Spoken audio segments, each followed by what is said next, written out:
Well, thank you for putting this together, Daniel. Bogdan and I have been friends for more than 10 years now.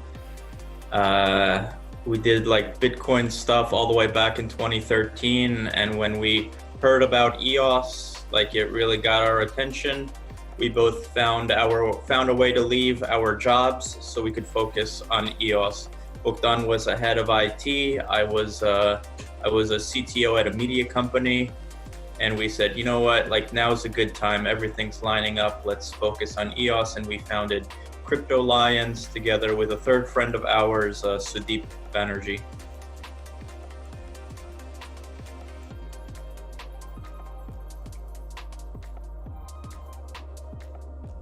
Well, I think clearly the most popular and famous one is the Jungle testnet.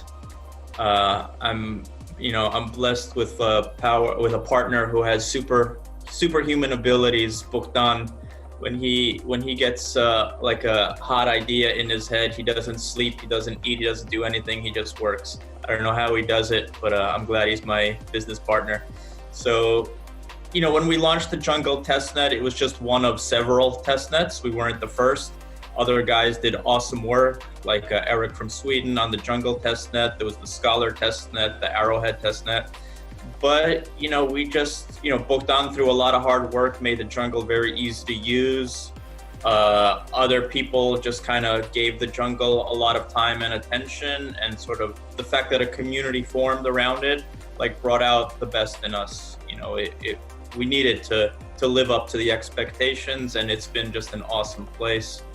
There have been a few like milestones along the way, like important things that happened in the Jungle, like the discovery of critical errors. Like the Jungle crashed so many times in so many ways, some of them kind of funny, like when fake block producers took over and we needed to fork the Jungle.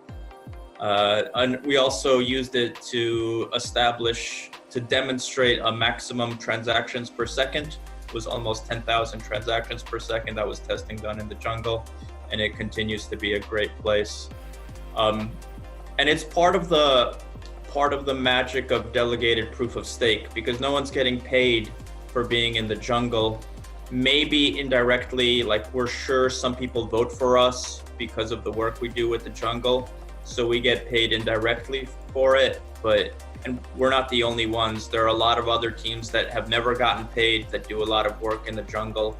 EOS USA, EOS Metal, those guys deserve a lot of credit because they've been giving the time without ever getting rewarded for it. They just use it to learn, I guess, and to support others, support the ecosystem. So that's Jungle. The other bit of work is Simple Assets, and that's an NFT standard that has some traction, like there are games developing with it. Prospectors did their pre-sale. Prospectors was the #1 game on DApp Radar for months. So it's like the most detailed blockchain game out there. They did their pre-sale using Simple Assets, and the Wax blockchain, which is a EOS sister chain, they adopted Simple Assets as their default NFT standard. And that's probably our second project. And our third one, we want to announce with you, so it'll be an exclusive for EOS Summit. The third big project, which we think is going to be a big deal, is called Prometheus, and we can talk about that later.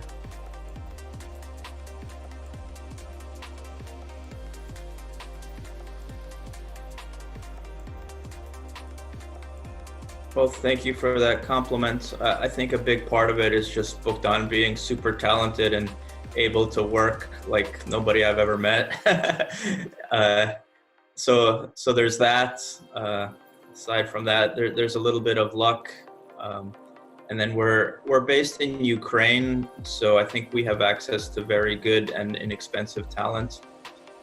Ukraine is still sort of like a post-communist society, and there's a lot of really smart people just willing to work really hard. So that certainly helps.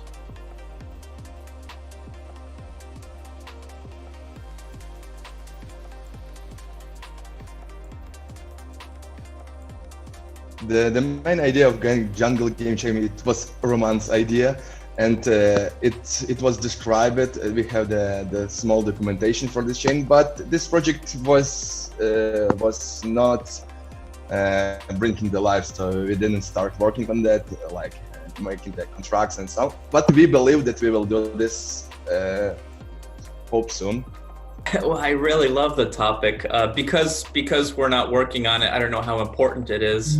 And I also don't know how many people are interested in governance, but part of the base idea is to not be a democracy, which shocks many people because they think more decentralization is better, but like just have two sort of levels of government. Like certain things are decided democratically, but other things is decided by like a parliament, and you can have different, like key people are members of that parliament and they have their own rules, and they do a lot of the sort of they do a lot of the governance that normal people are too busy for, because it takes a lot of work to know what the issues of the day are. Like I'm sure you have a ton of work to prepare for these interviews and prepare for the summit. It's not easy.